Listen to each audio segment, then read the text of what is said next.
رکھے اپنے کام میں مصروف تھی۔ ذرا دور ڈائننگ ٹیبل کی کرسی پر بیٹھی امی فون پہ کسی سے ہستی اجالا کی تعریفیں وصول کر رہی تھی اور تھوڑی تھوڑی دیر بعد اس کار خیر میں اپنا حصہ بھی ڈال دیتی۔ 2 دن سے مبارکباد کے لیے آنے والی لاتعداد فون کالز کا سلسلہ آج بھی رکتا نظر نہیں آ رہا تھا، جس سے امی تو بہت خوش تھی۔ اجالا، کل آپا نے بلایا ہے بیٹا، ہماری دعوت کرنا چاہ رہی ہیں۔ ہلکی سی مسکراہٹ تھی ان کے چہرے پر۔ وہ بہت زیادہ خوش تھیں، ان کی آواز بتا رہی تھی۔ امی ابھی سب کی دعوت کر تو دی تھی ہم نے، خالہ کیوں تکلف کر رہی ہیں؟ وہ تو میں نے کی تھی اپنی بیٹی کے لیے، اب وہ اپنی بہو کے لیے کر رہی ہیں، ساتھ منگنی کی رسم کا بھی ارادہ ہے ان کا۔ بہت روکنے کے باوجود بھی مسکراہٹ اس کے چہرے پر آ ہی گئی تھی۔ امی نے اسے خوش دیکھا تو مسکراتے ہوئے کل پہننے والے جوڑے کا رنگ بتاتی ہوئی وہاں سے چلی گئی۔ اجالا نے نظریں اٹھا کے انہیں جاتے ہوئے دیکھا، مسکراہٹ اب گہری ہو رہی تھی۔ یہ اجالا نعیم تھی، ایک قابل ڈاکٹر، اپنے گھر کی کفیل۔ باپ کے اس دنیا سے گزر جانے کے بعد اس نے اپنی تمام تر تعلیم محنت اور ذہانت کے بل بوتے پہ اسکالرشپ پہ حاصل کی تھی۔ باپ کی پینشن سے گھر چلتا رہا اور اضافی اخراجات کے لیے اجالا نے اپنے انسٹیٹیوٹ میں بایولوجی اور فزکس کے ٹیوشنز دینے شروع کر دیے۔ زندگی میں بہت سے اتار چڑھاؤ آئے، لیکن ان سب کا ثابت قدمی سے مقابلہ کرتی وہ آج اس معاشرے میں اپنا ایک مقام بنا چکی تھی۔ عزت تھی ہر ایک آنکھ میں اس کے لیے، بہت سوں کے لیے مسیحا تھی، زندگی بچانے والی، تو کسی کے لیے زندہ رہنے کی وجہ آکسیجن ماسک۔ فیضان سبیل اجالا سے سینئر ڈاکٹر اور ساتھ ہی اس کا خالہ زاد بھی تھا۔ وہ پچھلے 5 سالوں سے اجالا کا منتظر تھا۔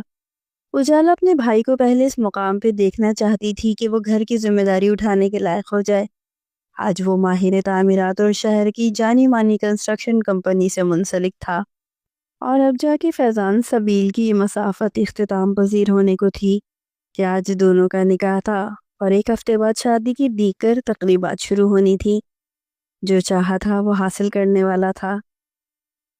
اجالا اور فاریہ ساتھ باغ میں لگے جھولے پہ بیٹھی ہوئی تھی کہ سامنے سے وہ آتا نظر آیا۔ فیضان سبیل ہلکی نیلے رنگ کی شرٹ میں آستینوں کو ذرا سا فولڈ کیے، وہ دونوں ہاتھ ڈریس پینٹ کی جیبوں میں ڈالے انہی کی طرف آ رہا تھا۔ آئیں بھائی بیٹھیں، میں آپ کے لیے چائے لاتی ہوں۔ وہ ہاسپٹل سے آ رہا تھا۔ اس کے پوچھنے پر سر از بات میں ہلا دیا۔ فاریہ کباب میں ہڈی نہ بنتے ہوئے بڑی سہولت سے وہاں سے کھسک گئی تھی۔ کیسی ہو؟ اس نے پاس رکھی کین کی کرسی اور اس کے جھولے کے سامنے رکھی اور دوسرے کونے پہ بیٹھ گیا، یوں کہ ایک طرف کی رسی اجالا نے تھامی ہوئی تھی اور ایک طرف اچھی ہوں، وہ تو تم ہو۔ فیضان نے ہاتھ یہ کہتے ہوئے آگے بڑھایا تو اجالا نے آگے سے اپنا ہاتھ اس پہ رکھ دیا۔ وہ اس کی انگوٹھی کو بڑی محویت سے دیکھ رہا تھا۔ اس کے ہیرے پر اپنا انگوٹھا پھیرتا وہ کچھ حیران لگتا تھا۔ اجالا اسے دیکھنے لگی۔ دل نے ایک بیٹ مس کی، اس کے ہونٹوں پر تبسم بکھرا تھا۔ پھر اس نے نظریں اٹھا کے اسے دیکھا۔ اجالا نے نظریں پھیر لی۔ وہ دیکھ سکتا تھا کہ مسکراہٹ اجالا کے چہرے پہ تھی۔ یہ تمہارے ہاتھ میں بہت بھلی لگ رہی ہے اجالا، میں حیران ہوں، یہ مجھے آج اچھی لگ رہی ہے۔ ایسے کیوں کہہ رہے ہو؟ سچ بات ہے، مجھے یہ ذرا پسند نہیں آئی تھی، بالکل اچھی نہیں لگی تھی۔ اس کے یہ کہنے کی دیر تھی اجالا نے اپنا ہاتھ پیچھے کھینچ لیا، پھر خفگی سے اس کی طرف دیکھ کے کہنے لگی، خبردار میری منگنی کی انگوٹھی کو برا بھلا کہا تو۔ اس کے انداز پہ وہ کہا لگائے بنا نہ رہ سکا۔ میں نے تمہارے لیے پہلے ہی انگوٹھی پسند کر کے لا چکا تھا، لیکن امی نے میرے بتانے سے پہلے ہی اپنی لائی رنگ مجھے دکھا دی اور کہنے لگی بہت دل سے اپنی بہو کے لیے لائی ہوں، بتاؤ کیسی ہے؟ اور بس پھر میں ان کا دل نہیں دکھا سکا، تو اب میں اپنی لائی انگوٹھی کسی اور خاص دن کے لیے اٹھا رکھی ہے۔ اور وہ خاص دن کب آئے گا؟ آپ کے فیصلے کے مطابق یہی کوئی 5 سال بعد۔ میں نے 5 سال بعد شادی کی شرط اس لیے اتنے اعتماد کے ساتھ رکھ دی ہے فیضی کہ مجھے یقین ہے تم میرا انتظار کرو گے۔ تمہارے لیے میرا یہ فیصلہ مشکل تو ہو سکتا ہے، لیکن میں یہ بھی جانتی ہوں کہ تم مجھے چھوڑ نہیں سکتے، اور یہ مان بھی مجھے تم ہی نے دیا ہے، تمہارے رویے نے، تمہارے ہر پل نبھاتے ساتھ نے۔ میں جانتی ہوں اگر میں کبھی لڑکھڑا گئی تو تم مجھے تھام لوگے، مجھے یقین ہے۔ تم کسی دوسری گلی کا رخ نہیں کرو گے۔ مجھے یقین ہے۔ جگمگاتی آنکھوں میں فخر چھلکتا تھا۔ آج وہ معمول سے زیادہ ہٹ کر اس کی خوبیاں گنوا رہی تھی، اسے سرا رہی تھی۔ فیضان کو ایک پل کو یقین نہیں آیا، یہ اجالا نعیمی تھی نا؟ ایک انگوٹھی نے اس پر یہ کیسا طلسم پھونک دیا تھا۔ امی ریلیکس، میں ہاسپٹل سے نکل چکی ہوں۔ آپ جانتی تو ہیں میرا کیس تھا، ساری ہسٹری میرے پاس تھی، کوئی اور کیس کیسے ہینڈل کر سکتا تھا؟ اور مجھے یقین ہے اگر دنیا میں آنے والے کو پتا ہوتا کہ آج ان کی ڈاکٹر کا نکاح ہے تو وہ یوں ایمرجنسی میں انٹری ہرگز نہ کرتا۔ وہ مسکرائی، جانتی تھی وہاں ماں کا موڈ کچھ بحال کرنے میں کامیاب ہو چکی ہے۔ خیر یہ باتیں گھر پہنچ کر ہوں گی، آپ مجھے صحیح سے ڈانٹ لیجیے گا، لیکن فی الحال تو اپڈیٹ یہ ہے کہ شارٹ کٹ لیا تھا اور عین وقت پر میری گاڑی دغا دے گئی ہے۔ ذرا انتظار کریں، میں یہی کوئی 25 منٹ میں آپ کے سامنے ہوں گی۔ روڈ کی جگہ اس نے گلیوں کا انتخاب کیا تھا اور اس وقت قدرے سنسان گلی میں پیدل چل رہی تھی جہاں آس پاس محض انڈر کنسٹرکشن بلڈنگز تھی۔ کہاں پھنس گئی ہو؟ بھائی کو کال کرو، وہ لینے آئے گا۔ اوہو، اس کی ضرورت نہیں ہے، سامنے مین روڈ نظر آ رہا ہے، میں آرام سے پہنچ جاؤں گی۔ چلے صحیح ہے، میں فون رکھ رہی ہوں، گھر پہنچ کر بات کریں گے، خدا حافظ۔ اس نے مسکراتے ہوئے خدا حافظ کر دیا۔ یہ ماں بھی کس قدر فکر کرتی ہیں، یوں جیسے ان کی اولاد بڑی ہی نہ ہوئی ہو۔ اسے سامنے دیکھا، گلی کے آخری سرے پہ مین روڈ چل رہا تھا، اس کے قدم بھی اسی جانب اٹھ رہے تھے۔ کال ڈسکنیکٹ کر کے اس نے فون بیگ میں رکھا، ابھی سر اٹھایا ہی تھا کہ پیچھے سے ایک تیز رفتار سوزوکی اس کے پاس آ کے رکی۔ اس نے ابھی گردن موڑ کے دیکھنا چاہا ہی تھا کہ کسی نے اس کے منہ پہ رومال رکھا اور ہلنے اور کچھ پوچھنے کا موقع دیے بغیر سوزوکی میں ڈال دیا، اور بغیر کچھ دیکھتے دیکھتے وہ گاڑی ہوا سے باتیں کرتی آنکھوں سے اوجھل ہو گئی۔ ایک قصہ اڑتے پتوں کا جو سبز رتوں میں خاک ہوئے، ایک نوحہ شہد کے چھتوں کا جو فصل گل میں راکھ ہوئے۔ جی سرکار، آپ بے فکر رہیں، ارے میں کہہ رہا ہوں نا، مال پورا ہے، آپ کو شکایت نہیں ملے گی۔ ہاں، برے وقت کے لیے تو ایکسٹرا بھی رکھے ہیں۔ یہ کسی آدمی کی آواز تھی جو کافی نزدیک سے آ رہی تھی۔ خدارا مجھے چھوڑ دو، دیکھو پلیز مجھے جانے دو، میں نے تم لوگوں کا کیا بگاڑا ہے؟ مجھے یہاں سے جانے دو، میں ایسی نہیں ہوں۔ یہ روتی بلکتی اس لڑکی کی آواز سے کچھ فاصلے سے آتی محسوس ہوئی۔ یہ سب سے نمایاں آواز تھی، باقی بہت سی گھٹی گھٹی سسکیاں اور ہچکیاں بھی فضا میں موجود غم کی انتہا کر رہی تھی۔ اس نے بھاری ہوتی پلکوں کے ساتھ بامشکل ذرا کی ذرا آنکھیں کھول کے دیکھا۔ یہ ایک لاؤنج نما کمرہ تھا جس کے وسط میں ایک بے حال سا 2 سیٹر صوفہ اور اس کے سامنے ایک شیشے کا ٹیبل رکھا تھا۔ باقی پورا کمرہ ہر قسم کے فرنیچر سے عاری تھا۔ پورے کمرے میں ملگجا سا اندھیرا پھیلا تھا، صرف ایک پیلے بلب کی روشنی تھی جس میں سے چند لڑکیاں دیوار سے ٹیک لگائے ڈری سہمی گھٹنوں کے گرد بازو لپیٹے سسکتی نظر آئیں۔ ان لڑکیوں کے مقابلے میں وہ خود کو قدرے کونے میں پڑی تھی۔ اس نے نظروں کا زاویہ بدلا تو اب ایک درمیانے قد کا آدمی دروازے کے سامنے کھڑا، ماچس کی تیلی دانتوں میں دبائے فون پہ کسی کو مطمئن کرنے کی کوشش کر رہا تھا۔ البتہ وہ نمایاں روتی بلکتی لڑکی اب بھی ماحول پہ چھائی ہوئی تھی۔ ایک آدمی جھنجھلاتا ہوا اس لڑکی کو جارحانہ انداز میں خاموش کروا رہا تھا۔ وہ لڑکی اس کے پاؤں میں پڑ رہی تھی۔ تو باز نہیں آئے گی نا؟ کب سے کل کل کر کے کھوپڑی گھما دی ہے تو نے سالی؟ تجھے تو ابھی سیدھا کرتا ہوں میں، ساری چیچی بند ہو جائے گی۔ آدمی نے غصے میں اس کے بال جکڑے، وہ دوپٹہ سر پہ لیے ہوئی تھی۔ چھوڑو مجھے، کہاں لے کے جا رہے ہو؟ چھوڑو مجھے، میں کہہ رہی ہوں چھوڑو۔ وہ اسے اپنے ساتھ گھسیٹتا ہوا اندر کمرے کی جانب بڑھ رہا تھا۔ فون پہ بات کرتے آدمی نے گردن موڑے ناگواری سے ان دونوں کو دیکھا تھا۔ اجالا کا دل کیا اس لڑکی کو بچا لے، اس روتی بلکتی چھوٹی سی لڑکی کو ان سب سے محفوظ کر لے، لیکن وہ بے بس تھی، آگے بڑھنے کا کوئی فائدہ نہیں تھا۔ وہ ان باقی بیٹھی لڑکیوں کی طرح ہار کیوں نہیں مان رہی تھی؟ ڈری سہمی ہوئی تو وہ بھی تھی، لیکن ان سب کی طرح اسے جان گنوانے کا خوف نہیں تھا۔ کچھ اور تھا، بہت قیمتی، بہت انمول، جس کے لیے وہ لڑ رہی تھی، اور اس کی آنکھیں گواہی دیتی تھیں کہ وہ آخری سانس تک لڑے گی۔ یہ مرکزی اڈہ نہیں تھا، وہاں صرف یہی 12 لڑکیاں تھیں جنہیں آج رات یہ دونوں مرکزی اڈے پہ پہنچانے والے تھے، اور پھر ان لڑکیوں کو کل صبح ہونے سے پہلے کہیں بہت دور پہنچ جانا تھا۔ دروازے کے پاس کھڑے آدمی کی اب تک کی گفتگو سے اجالا نے یہی اخذ کیا تھا۔ میرے باپ باپ نے میرا نام عصمت رکھا ہے، میں تم سب کو جان سے مار دوں گی لیکن ایک آنچ نہیں آنے دوں گی خود پر۔ کمرے سے لڑکی کی آواز آئی۔ اب وہ رو نہیں رہی تھی بلکہ اس آدمی پر غرا رہی تھی، دھاڑ رہی تھی۔ تو مارے گی ہمیں؟ ہاں تو مارے گی؟ ہاں ہاں ہاں، اس نے تمسخر اڑایا۔ اندر سے مسلسل کچھ نہ کچھ ٹوٹنے کی اور اس آدمی کی گالیوں کی آوازیں آ رہی تھیں۔ اجالا نے کرب سے آنکھیں میچ لی۔ تو سالی، تجھے آج میں اپنے ہاتھوں سے مار دوں گا۔ اچانک دروازہ کھلا اور وہ شخص نہایت تیش کی عالم میں اس لڑکی کو بالوں سے پکڑے اپنے ساتھ گھسیٹتا ہوا باہر لاتا نظر آیا۔ اب لڑکی کا وہ دوپٹہ جو کچھ دیر پہلے سر پہ تھا اس نے اپنی مٹھی میں مضبوطی سے تھاما ہوا تھا۔ چہرے پہ جا بجا تشدد کے نشان تھے اور اس آدمی کے دائیں گال پر 3 لمبی خراشیں تھیں۔ اس قدر بے دردی سے وار کیا گیا تھا کہ زخم سے خون رس رہا تھا، اور پھر جس کا ڈر تھا وہی ہوا۔ اپنا پورا زور لگاتے ہوئے اس آدمی نے عصمت کو سامنے شیشے کی میز پہ پھینک دیا۔ وہ مر جاتی، لہو لہان ہو جاتی۔ اجالا کا دل کانپ اٹھا۔ وہ تیر کی تیزی سے اس کو تھامنے کو آگے بڑھی لیکن زور شدید تھا۔ عصمت کو تھام تو لیا اس نے لیکن توازن نہیں برقرار رکھ سکی اور عصمت کی جگہ اجالا میز پہ جا گری۔ بہت ہمدردی جاگ رہی ہے نا، بہت شوق آ رہا ہے اسے بچانے کا۔ اس آدمی نے اجالا کو اٹھا کے بری طرح جھنجھوڑ دیا، جبکہ دوسرے آدمی نے اس شخص کا بازو پکڑے اسے اپنی جانب موڑ لیا۔ کیا کر رہا ہے تو؟ جانتا ہے نا کتنی مشکل سے گنتی پوری کرنے کے لیے اسے اٹھا کے لائے ہیں۔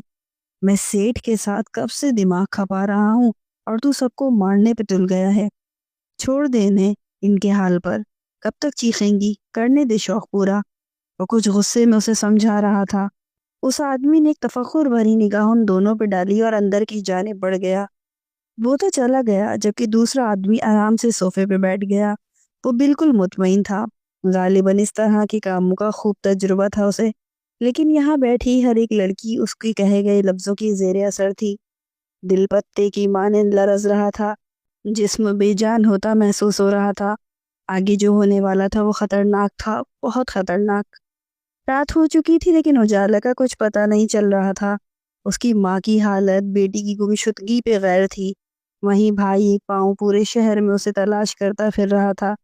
فیضان نے ہاسپٹل سے لے کر گھر تک کے تمام CCTV کیمرے دیکھ لیے تھے، ایک ایک گلی میں جا کے اسے ڈھونڈا لیکن اسے اس کا کچھ پتہ نہیں چل سکا۔ فیضان سبیل کے لیے اجالا نعیم راستوں میں یا تو کہیں گم ہو گئی تھی یا عین منزل پہ پہنچ کر کہیں کھو گئی تھی۔ وہ سڑکوں پہ مارا مارا پھر رہا تھا، ہر ایک کو اجالا کی تصویر دکھا کے بڑی امید سے پوچھتا کیا اسے کہیں دیکھا ہے، اور ہر شخص کا یہی جواب ہوتا نہیں سر آپ نے انہیں دیکھا ہے۔ 3 پیس سوٹ میں وہ اجڑا بکھرا پھر ایک شخص کو روکے کھڑا تھا۔ تقریب کے لیے تیار ہوا فیضان سبیل اجالا کی تلاش میں خوار ہو رہا تھا۔ نہیں، انہوں نے ایک نظر تصویر کو دیکھ کے جواب دیا۔ آپ غور سے دیکھیں پلیز، اس نے اصرار کیا۔ نہیں دوست، میں نے نہیں دیکھا، اللہ تمہارے حق میں بہتر کرے۔ اسے حوصلہ دیتے وہ شخص آگے بڑھ گیا۔ اس نے سرد آہ بھری۔ اسے کہو سلگتی شام سے پہلے کسی کی خشک آنکھوں میں صدائیں رقص کرتی ہیں۔ نہ جانے کیا کشش ہے اس شخص کی یادوں میں اس کا ذکر چھیڑوں تو ہوائیں رقص کرتی ہیں۔ وہ ضبط سے آنکھیں موند گیا۔ ماحول میں گہری خاموشی تھی، صرف صوفے پہ بیٹھے اس آدمی کے موبائل کی ٹک ٹک سنائی دیتی تھی۔ لڑکی اپنی سی کوشش کرنے کے بعد اس حال میں پڑی تھی، پھر وہ کیسے بغیر راستے کو تلاش کیے ہار مان سکتی تھی؟ جب ہر دروازہ بند نظر آئے تب بھی کوئی ایک دروازہ تو ہمارے لیے وہاں ہوتا ہی ہے۔ یا اللہ، میرا وہ دروازہ مجھے مل جائے، مجھے اس دروازے کو تلاشنا ہے، ہر حال میں کسی بھی صورت میں۔ اندھیرے میں بیٹھی وہ اب وہاں سے فرار کا راستہ تلاش کر رہی تھی۔ چہرے سے لے کے ہاتھوں کی حرکات تک سب اس کے اندر پھیلے اضطراب کی نشاندہی کر رہے تھے۔ میرا وہ دروازہ کیا ہو سکتا ہے؟ کیا ہو سکتا ہے؟ ہاتھوں کو پریشانی کے عالم میں آپس میں مسلتے ہوئے اس کے دماغ میں ایک ہی فقرہ گونج رہا تھا کہ اچانک اس کی نظر فرش پہ پڑے کانچ پہ پڑی اور پھر پلٹنا بھول گئی۔ دماغ میں ایک دم جھماکا سا ہوا، جہاں اجالا ہوتا ہے وہاں اندھیرا چھٹ جاتا ہے، جہاں ہمت ہوتی ہے وہاں جیت ہوتی ہے۔ مسیحا ہی تو ہوں۔ اس نے اپنے ارد گرد مسلسل دعائیں پڑھتی سسکتی لڑکیوں کو دیکھا۔ فیصلہ پل بھر میں لیا گیا تھا، اور ویسے بھی عزتوں کی حفاظت کے لیے جان کے نذرانے تو پیش کرنے ہی پڑتے ہیں۔ ایک نذرانہ میری جانب سے بھی قبول کیا جائے۔ اس نے نامحسوس انداز میں جھکتے ہوئے سامنے پڑے ایک ٹوٹے کانچ کے ٹکڑے کو اپنے ہاتھ میں دبا لیا، یوں کہ اس کا نوکیلا سرا مٹھی سے باہر تھا۔ عصمت نے سوالیہ نظروں سے اسے دیکھا۔ اجالا اسے خاموش رہنے کا اشارہ کرتی اس آدمی کی طرف متوجہ ہوئی۔ سارا کھیل لمحوں میں کھیلنا تھا، ایک ذرا سی غلطی اور پھر دوسری کوئی راہ نہیں تھی۔ ایک قدم لڑکھڑایا اور گہری کھائی مقدر۔ اجالا کا فوکس اس آدمی کی گردن تھی اور نشانہ تھی اس کی ایکسٹرنل جیگولر وین، شہرگ۔ اس نے ایک دفعہ پھر مٹھی میں لیے ہتھیار کا جائزہ لیا۔ وہ اس سے کام چلا سکتی تھی، اور پھر بغیر کسی کو کچھ سمجھنے کا موقع دیے وہ ایک جست میں اس آدمی تک پہنچی تھی اور بڑی بے دردی سے اس کی شہرگ کاٹ دی تھی۔ خون کا فوارہ پھوٹا، آنکھیں پھٹنے کی حد تک پھیل گئی، لیکن ایک ہلکی سی کرہ کے علاوہ کسی قسم کی کوئی آواز پیدا نہیں ہوئی، اور وہ شخص پل بھر میں بے جان ہوتا ایک طرف لڑک گیا تھا۔ وہ آدمی مسلسل کسی کے ساتھ محو گفتگو تھا۔ اجالا نے فون اٹھا کے کاٹ دیا۔ وہ بے یقینی سے اس مردہ آدمی کو دیکھ رہی تھی۔ لڑکیاں پہلے تو حیرانگی سے اسے دیکھ رہی تھیں، اور پھر خوشی کی ایک لہر اٹھی تھی ان میں، اور یہی وہ وقت تھا جب کمرے کا دروازہ کھلنے کی آواز آئی اور خوف سے اجالا کی آنکھیں پھیل گئیں۔ اس نے مردہ آدمی کی پسٹل اٹھا لیا اور دروازے کی طرف ابھی اس کی پشت تھی۔ اپنے ساتھی کو مردہ حالت میں دیکھ کے وہ غیظ و غضب سے اجالا کی طرف بڑھا تھا۔ آگے مت بڑھنا، اجالا نے اس پر بندوق تان لی۔ آگے بڑھے تو گولی چلا دوں گی۔ چلا گولی؟ آگے مت بڑھو، واقعی گولی چلا دوں گی۔ وہ مسلسل آگے بڑھ رہا تھا۔ ہاں تو چلا نا۔ وہ چیخا تو اجالا نے گولی چلا دی، لیکن نشانہ چوک گیا۔ فضا میں اس آدمی کا قہقہا گونجا۔ ساری لڑکیاں ایک دفعہ پھر خوف و ہراس میں گھرنے لگی۔ اب آگے کوئی راستہ نہیں تھا، وہ بری طرح پھنس چکی تھی۔ وہ آدمی تیزی سے آگے بڑھا اور اجالا کو دبوچ لیا۔ اب چلا نا گولی۔ وہ اس پر دھاڑا۔ اجالا نے روتے ہوئے خود کو اس کی گرفت سے آزاد کرانے کی کوشش کی، لیکن گرفت بے رحمانہ حد تک مضبوط تھی۔ عصمت نے وہی عمل دہرانے کی کوشش کی، کانچ کا ٹکڑا اٹھا کے اس کے گلے پہ وار کیا، لیکن وہ وار گلے پر ہی تھا۔ وہ اجالا نہیں تھی کہ اس کی شہرت تک پہنچ سکتی، اور یہ وار اس شخص کو تیش دلانے کے علاوہ اور کچھ نہیں کر سکا۔ سالی، اپنے زخم پہ ہاتھ رکھے وہ عصمت کی طرف مڑا، لیکن اس کی گرفت سے آزاد ہوتے ہی اجالا نے ایک زوردار دھکا دیا اسے، جس سے وہ محض لڑکھڑایا تھا۔ اجالا کی دیکھا دیکھی ایک ساتھ بہت سی لڑکیاں اس پہ حملہ آور ہوئیں، اور وہ زمین پہ جا گرا۔ اور اب منظر کچھ یوں تھا کہ وہ مکمل طور پہ ان 10 لڑکیوں کے شکنجے میں قید تھا۔ اس کے ہاتھ میں پسٹل تھا۔ اس نے فائر کیا، لیکن وہ محض ہوائی فائر ثابت ہوا۔ لڑکیوں نے اس کے منہ پر تھپڑوں کی بارش شروع کر دی۔ اس نے ایک اور فائر کیا۔ اب کی بار عصمت نے اس کی کلائی میں اپنے دانت گاڑ دیے۔ ہتھیلی کھل گئی۔ پاس کھڑی لڑکی نے فوراً پسٹل اٹھا لی۔ وہ طاقتور مرد اپنا پورا زور لگا رہا تھا، مگر ان 11 صنف نازک کے شکنجے سے خود کو آزاد نہیں کر پا رہا تھا۔ اجالا نے بہت زور لگاتے ہوئے پسٹل کو لوڈ کیا۔ یہ بالکل بھی آسان نہیں تھا، لیکن اس نے اپنی تمام تر طاقت لگاتے ہوئے دھڑکتے دل کے ساتھ زمین پہ پڑے آدمی پر پسٹل تان لی۔ اس کی خوف سے پوری آنکھیں کھل گئی۔ وہ نفی میں سر ہلانے لگا۔ اب واقعی موت بہت قریب نظر آ رہی تھی۔ لڑکیوں نے اجالا کے بیٹھنے کے لیے جگہ بنائی اور خود اس آدمی کے کندھوں اور ٹانگوں پر زور دیتے ہوئے بیٹھ گئی۔ فضا میں گولی چلنے کی آواز گونجی۔ اجالا کے چہرے پر خون کے چھینٹے پڑے تھے، اور اس بات کا ثبوت بن گیا تھا کہ وہ ایک قاتلہ ہے۔ اس نے کرب سے آنکھیں میچ لیں۔ کیا اندھیروں کے دکھ، کیا اجالوں کے دکھ، جب ہرا دیں مقدر کی چالوں کے دکھ، جن کی آنکھیں نہیں وہ نہ روئیں کبھی، جان جائیں اگر آنکھوں والوں کے دکھ۔ میری منزل کہاں، ہم سفر ہے کدھر، مار ڈالیں گے اب ان سوالوں کے دکھ۔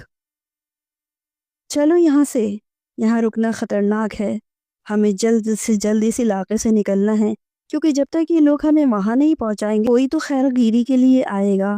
اجالا نے ان سب کو مخاطب کرتے ہوئے اس آدمی کا فون نکالا۔ صد افسوس کہ اس پر پاسورڈ تھا۔ اس نے فون کو غصے سے مٹھی میں دبا لیا اور گہری سانس بھری، تھکی ہاری، بے بس، سردراہ۔ اسی لمحے اسے اپنے ہاتھ میں موجود فون میں وائبریشن محسوس ہوئی۔ اسکرین پہ وارننگ آنے لگی۔ اس فون پر فنگر پرنٹ سینسر تھا۔ اجالا نے دل سے اپنے رب کا شکریہ ادا کیا۔ اس آدمی کا انگوٹھا سینسر سے لگایا اور فون ان لاک ہو گیا۔ اجالا نے نمبر ڈائل کیا۔ بیل جا رہی تھی۔ وہ گھر پہنچا تو بالکل خالی ہاتھ تھا۔ کوئی سرا ہاتھ نہیں آ رہا تھا کہ آخر اجالا گئی کہاں۔ اس کی حالت اس کے اندر اٹھتے طوفان کا منہ بولتا ثبوت تھی۔ وہ اجالا کی امی کو یقین دلا کر آ رہا تھا کہ اسے ڈھونڈ کر ان کے پاس لے کر آئے گا۔ اس نے پولیس سے لے کر اپنے ہر اثر و رسوخ رکھنے والے ساتھی کی مدد لی تھی۔ اس کے لیے سڑکوں کی خاک تک چھان لی تھی، لیکن وہ کہیں نہیں تھی۔ اس نے بے بسی پر غصہ غالب آ رہا تھا۔ فیضان کی شریانیں پھٹنے کو تھی۔ اپنے ماتھے کو ایک انگلی اور انگوٹھے کی مدد سے دباتے ہوئے اس نے بیڈ گراؤنڈ سے ٹیک لگا لی۔ خط کے چھوٹے سے تراشے میں نہیں آئیں گے، غم زیادہ ہیں، لفافے میں نہیں آئیں گے۔ ہم نہ مجنوں ہیں نہ فرحات کے کچھ لگتے ہیں، ہم کسی دشت تماشا میں نہیں آئیں گے۔ مختصر وقت میں یہ بات نہیں ہو سکتی، درد اتنے ہیں خلاصے میں نہیں آئیں گے۔ اس کی کچھ خیر خبر ہو تو بتاؤ یاروں، ہم کسی اور دلاسے میں نہیں آئیں گے۔ وہ جائے نماز پہ بیٹھا گڑ گڑا کے اپنے رب سے فریاد کر رہا تھا، تبھی فون بجنے کی آواز سنائی دی۔ مسلسل وہ آواز آتی رہی تو اس نے آمین کہتے ہوئے چہرے پہ ہاتھ پھیرا اور اٹھ کے فون کے پاس آ گیا۔ یہ کوئی انجان نمبر تھا، لیکن اس وقت کیا جان اور کیا پہچان۔ اس نے گھڑی کی سمت دیکھا جو اس وقت رات کے 2 بجا رہی تھی۔ فیضان نے فون کان سے لگا لیا۔ فیضی، میں بات کر رہی ہوں، اجالا۔ فون ریسیو ہوتے ہی وہ بے صبری سے بولی تھی، اور فیضان کو جیسے اپنی سماعتوں پر یقین ہی نہیں آیا تھا۔ یہ اجالا کی ہی آواز تھی؟ نہیں، کیا دعائیں اس قدر جلدی بھی قبول ہو جاتی ہیں؟ وہ گھٹنوں کے بل زمین پہ بیٹھ گیا، آنکھوں میں شکر کے آنسو تھے۔ فیضی، تم سن رہے ہو مجھے؟ اس کی آواز میں اس بار گھبراہٹ تھی، بالکل ایسی جیسے کسی نے فرار کے آخری دروازے کو تالا لگا دیا ہو۔ اجالا، تم کہاں ہو؟ میں تمہیں ابھی لینے آ رہا ہوں، پریشان مت ہو، مجھے بتاؤ، میں ابھی آ رہا ہوں۔ کھڑے ہوتے ہوئے اس نے اپنی گاڑی کی چابیاں اٹھائیں اور تیزی سے کمرے سے باہر نکل گیا۔ کوئی سوال نہیں پوچھا تھا اس نے، نہ ہی اس کے ذہن میں کوئی سوال تھا۔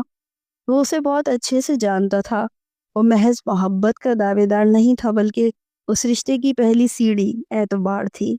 اس وقت فکر تھی تو صرف اس کی حفاظت کی۔ میں نہیں جانتی فیضی ہم کہاں ہیں، لیکن ہم محفوظ نہیں ہیں، پلیز جلدی کچھ کرو۔ اجالا کی آواز میں نمی وہ واضح طور پہ محسوس کر رہا تھا۔ اس کے قدم نہیں رکے، بلکہ ان میں اور تیزی آ گئی اور وہ اپنی گاڑی نکال رہا تھا۔ اجالا، میری بات غور سے سنو، تم نے فون بند نہیں کرنا ہے، میں کال ٹریس کروا رہا ہوں، میں بہت جلد تم تک پہنچ جاؤں گا، کچھ نہیں ہوگا تمہیں۔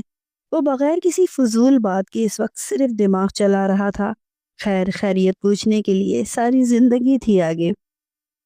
اچھا مجھے یہ بتاؤ، کیا تم اپنی جگہ بدل سکتی ہو؟ مطلب کسی کا پہرا تو نہیں ہے تم پر؟ وہ جتنی نرمی سے اس سے بات کر رہا تھا، اتنی ہی بے تحاشا تیز ڈرائیونگ کر رہا تھا۔ نہیں، کسی کا پہرا نہیں ہے، میں یہاں سے نکل ہی رہی تھی۔ اس نے یہ کہتے ہوئے لڑکیوں کو باہر چلنے کا اشارہ کیا۔ رات 2 بجے کا وقت تھا اور یہ علاقہ مکمل سنسان تھا۔ وہ زخمی تھی، پھر بھی ساری لڑکیوں کو سمیٹتے ہوئے سب سے پیچھے چل رہی تھی۔ کہاں سے کون سا درندہ نکل آئے، یہ خوف اجالا سمیت سب کو تھا۔ حبیب، جلدی کر، ہمیں یہ کال ٹریس کرنی ہے، اجالا ہے فون پر، جلدی کر۔ وہ دونوں اسکول لائف سے ایک دوسرے کے ساتھ ہی تھے۔ جس وقت فیضان اندر داخل ہوا وہ کسی کال پہ مصروف تھا۔ اس کی بے قراری اور جلد بازی کو دیکھتے ہوئے فون رکھتا تیزی سے اسے لی کنٹرول روم کی جانب بڑھ گیا۔ ہمیں کہیں نہ کہیں پناہ لینی پڑے گی، اس بلڈنگ میں ٹھہرتے ہی فیضی، میں ایک بلڈنگ میں لے کے جا رہی ہوں اپنے ساتھ سب کو، تم جلدی آؤ پلیز۔ لڑکیوں کو ایک جگہ کی طرف اشارہ کرتی وہ ساتھ ہی فیضان سے مخاطب تھی۔ وہ بہت ہمت سے کام لے رہی تھی، لیکن اندر سے دل اس کا بھی خوف زدہ تھا۔ وقت تو بہت آہستہ آہستہ گزر رہا تھا۔ وہ آنکھیں موندے یوں ہی ٹیک لگائے بیٹھی رہی اور پھر یکلخت خاموش ماحول میں شور سا اٹھا تھا۔ بہت ساری گاڑیوں کے رکنے کی آواز سن کے بھی اجالا نے آنکھیں نہیں کھولی۔ وہ لوگ اب اندر داخل ہو رہے تھے۔ بھاری بوٹوں کی آواز آہستہ آہستہ قریب تر ہوتی محسوس ہو رہی تھی۔ بلا شبہ وقت کا گزرنا مشکل تھا، لیکن ابھی 15 منٹ تو نہیں ہوئے تھے۔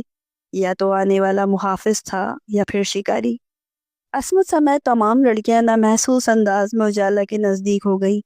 ہر ایک کا دل اضطرابی کیفیت میں مبتلا تھا۔ قدموں کی چاپ آتے آتے بہت قریب آ کے رک گئی تھی۔ کیا فیضان نے دیر کر دی تھی؟ اجالا نے دھڑکتے دل کے ساتھ آنکھیں کھولی تو سامنے بہت سے لوگوں کو بندوق تھامے ارد گرد کا جائزہ لیتے پایا تھا، اور پھر اس کی نظریں اسے ایک چہرے پہ ٹھہر گئی تھیں۔ وہ ان سب وردی والے افسران کے درمیان میں کھڑا صرف اسے دیکھ رہا تھا۔ اجالا کی خشک آنکھوں میں نمی تیرنے لگی۔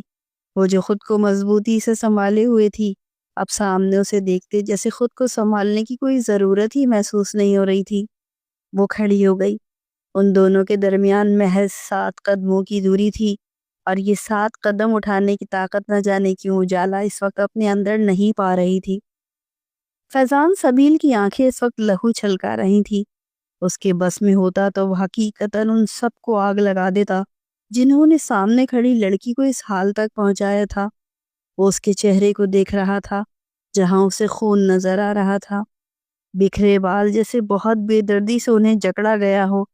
ہر زخم پر نظر پڑتے اس کی تکلیف میں اضافہ ہو رہا تھا، اور پھر نظر اس کے ہاتھ پہ بندھے اسکارف پہ پڑ گئی جو لہو لہان ہوا اپنا اصل رنگ کھو چکا تھا۔ اس نے حیران نظروں سے اجالا کے چہرے کی جانب دیکھا۔ وہ بھی اسے ہی دیکھ رہی تھی۔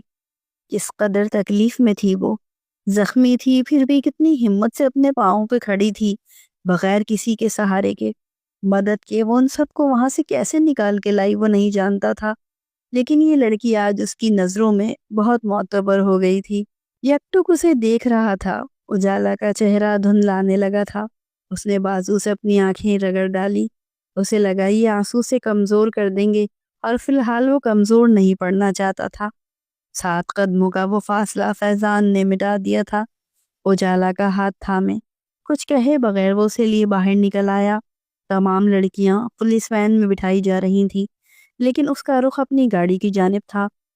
کسی میں اتنی ہمت نہیں تھی کہ تفتیش کے لیے یا بیان کے لیے اجالا کو روک لیتا۔ 1 منٹ۔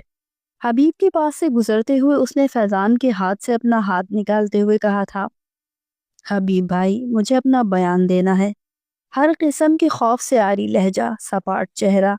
وین میں بیٹھی عصمت نے تعصب سے سر ہلایا تھا۔ حبیب نے فیضان کی طرف دیکھا جس نے صرف ایک نظر اسے دیکھا تھا، اور پھر اس کی مکمل توجہ کا مرکز اجالا تھی جس نے الف سے یہ تک ایک ایک حرف بیان دیا تھا۔ تم سب جان چکے ہو فیضی، میں تمہیں نہیں روکوں گی، نہ بیچ راستے میں چھوڑ دینے کا الزام دوں گی۔ تمہارے پاس اس رشتے سے انکار ہونے کی مکمل آزادی ہے۔ وہ دونوں اس وقت گاڑی میں تھے جب اس کی بات پر فیضان سبیل نے بے یقینی سے اس کی جانب دیکھا تھا۔ تمہیں لگتا ہے میں تمہیں چھوڑ سکتا ہوں؟ 8 سال تمہارے نام کیے ہیں اجالا نعیم، اس لیے نہیں کہ ایک ذرا سی مشکل آئے اور ساتھ چھوڑ کے بھاگ جاؤں۔ ایسی باتیں کر کے مجھے تکلیف مت پہنچاؤ۔ اسٹیئرنگ وہیل پر اس کی گرفت سخت ہوئی تھی۔ کچھ دیر اس کے چہرے کو دیکھنے کے بعد وہ اب سامنے دیکھ رہا تھا۔ ہم نہیں جانتے دنیا کیسے ری ایکٹ کرے گی، سب کیا کہیں گے، میرے ساتھ زندگی مشکل ہو سکتی ہے فیضی، جو مستقبل کے خدشے سے وہ ظاہر کر رہی تھی۔ اس دفعہ فیضان سبیل نے بغیر کچھ کہے گاڑی سائڈ پہ روک دی تھی۔ آسمان کی نیلی چادر میں سے سورج کی کرنیں رونمائی کے لیے بےتاب تھی۔ ماحول پر فسوں سا تھا۔ فیضان نے جیب سے وہ لال ڈبیا نکالی۔ اجالا بغور اس کو دیکھ رہی تھی۔ حیران وہ تب ہوئی جب اس نے وہ ڈبیا کھولی۔ وہاں بہت خوبصورت انگوٹھی آنکھوں کو خیزہ کر رہی تھی۔ ایمرلڈم کو تراش خراش کے بعد نفیس گلاب کی شکل میں ڈھالا گیا تھا۔ قیمتی گلاب کی حفاظت کے لیے ارد گرد ہیروں کی پہرے داری تھی۔ انہیں پلاٹینم پہ سجایا گیا تھا۔ اجالا اس پر سے نظریں ہٹا کے فیضان کو دیکھنے لگی۔ اسے زبان سے تعریف کرنے کی ضرورت نہیں پڑی تھی۔ اگر وہ آج تک اس انگوٹھی کو چھپاتا آیا تھا تو راز افشا ہونے پہ واقعی خوبصورت ثابت ہوا تھا۔ انتظار بے معنی نہیں تھا، وہ مان بخشتے ہوئے اسے وہ انگوٹھی پہنا چکا تھا۔ گاڑی گھر کی جانب رواں دواں ہو چکی تھی۔ اجالا نے سر گاڑی کے دروازے پہ ٹکا دیا۔ اس کی نظریں صبح کے خوبصورت اجالے کو دیکھنے میں محو تھی، جبکہ کانوں میں فیضان سبیل کی آواز سنائی دے رہی تھی، جب کاج اٹھانے پڑ جائیں تم ہاتھ ہمارے لے جانا، جب سمجھو کہ کوئی ساتھ نہیں تم ساتھ ہمارا لے جانا، جب دیکھو کہ تم تنہا ہو اور راستے ہیں دشوار بہت، تب ہم کو اپنا کہہ دینا، بے باک سہارے لے جانا۔